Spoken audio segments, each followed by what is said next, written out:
Welcome back. We are back with Patti and Vic Caroli, who we've had the pleasure visiting with earlier to hear more of their personal stories.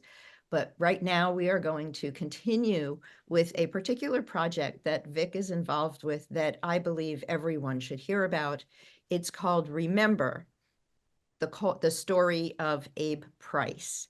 And Vic, it's not intuitive. What is Abe Price's story? But I think this project is worth noting and bringing some exposure to. So tell us all about the story of Abe Price. Well, Abe Price was he's no longer with us, but he was a real guy, and What's his real name? well, his real name is Abraham Piasecki, Hmm. but he changed it to Price when he came to America after the war, and he was imprisoned in the concentration camps when he was 16 years old, and he escaped from the Nazis 5 times. I mean, he kept getting recaptured, but he kept escaping and escaping. And his story is amazing. And through Gulf Shore Playhouse, which is the professional theater in town that I've actually managed to work for, even though I'm retired equity, they put me into this thing. And It's a collaboration between. Well, it's a collaboration between Gulf Shore Playhouse and the Naples Holocaust Museum, which is an amazing Amazing. If you ever come down here, you have to go. You would think you were in a New York museum. It's beautiful. Yeah. And the fellow that used to be the assistant artistic director at the Gulf Shore Playhouse wrote this piece about the Holocaust, about Abe Price. And I play Abe, and there are 3 other actors that play everything else. They play my mother, my father, German guards, Nazi officers, bank tellers, all kinds of different people. And the way it's pared down that way really makes it powerful. I have the bulk of it because there are a lot of monologues in it. And then I step back into a scene with my parents, or I step back into a scene with a Nazi guard, and then I step forward and I talk to the audience. And it's only about 45 minutes long because it has to fit into a class period. We do them for middle schools and high schools. And the reason we do this is because these kids don't even know that there was a Holocaust because they were born in the 2000s. And this all took place in 1943, 42, 45, whatever. And so we want them to remember the Holocaust. We want them to know what happened and be alert to the dangers of it ever happening again. So that's the whole idea of it. And we've actually been on tour with it. We took it to Columbus, Ohio last year for about a week. We did 8 shows in 4 or 5 days.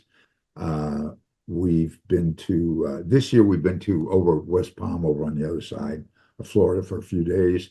In November, we're going to Sarasota. There's talk of taking it to Atlanta, taking it to White Plains, New York. It's really caught on. It has. Tell us a little bit about the results and the impact that you see from this program. Well, it's interesting because I was thinking that, oh boy, when we first started, before we ever did a performance of it, we were in rehearsal. I was thinking, a lot of these kids have probably never even seen live theater. They've only seen movies and TV and their screens. And they're going to be restless and they're going to be talking to each other and they're going to be, it's just going to be, well, it turns out to be just the opposite.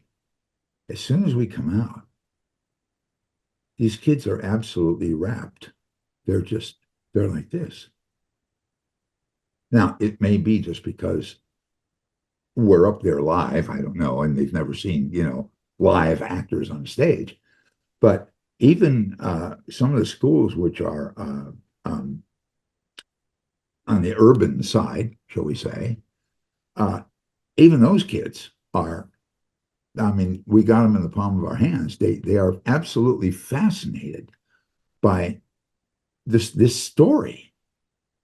And we do it for kids as young as, I would say, what does middle school start? I don't know. We didn't have middle school. Usually 6, 7, 8. 6, 7, 8. Grade, 6, 7, 8th grade. So 6, 7, 8 grades. And so we do it from there all the way up through high school, up to 17, 18.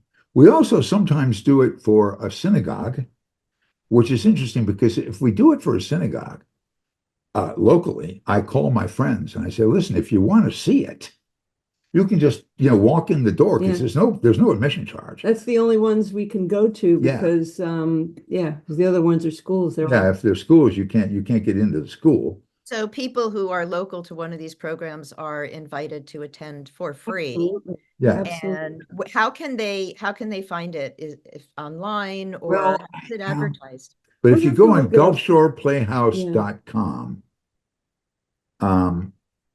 and hunt around, you might be able to find it. Okay. But I don't, because see, there's no schedule for it because there wouldn't be a schedule for it because again, we only do it, not only, but 95% of the time we only do it for schools and the public is not invited. And for the synagogues and churches, the bookings come as they come. So they're not scheduled way in advance. I understand. But what's really, what's speaking to me is that this program is available for synagogues and churches and schools to bring in-house for their community. But see, the thing is that they anyone who's interested in it, they have to buy it. Okay. It ain't free. We are paid. The actors are paid, and they have to pay to get because they have a van, and we have all the props and the flats all have to be transported over there. The sound equipment has to be transported. Everything has to be set up.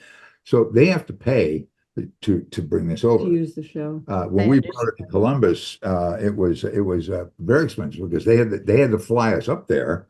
They had to put us up, the whole thing, and then we get a per diem. I know we don't get a per diem when we do it here. But since you did so many performances there, probably all the venues shared that cost. So it wasn't so bad. So if they could do a bunch in one place, that's a wonderful way to do it. No, it's all very interesting. And I'm sure anyone who's really looking for something like this, who's learning about it right now, will figure out how to find it because we're in a very interesting time in the world. And I so appreciate that this kind of education exists for middle and high schoolers. Thank you so much for the amazing work you're both doing to really just help us live our best lives every single day and, be a part of your adventure, however that twist and turn may take us. Thank you for coming to share with us on Good Day, and we'll look forward to seeing you again. Thank you so much, Lauren. It was a pleasure. Lauren, this has been so terrific. Thank you. And we'll be right back.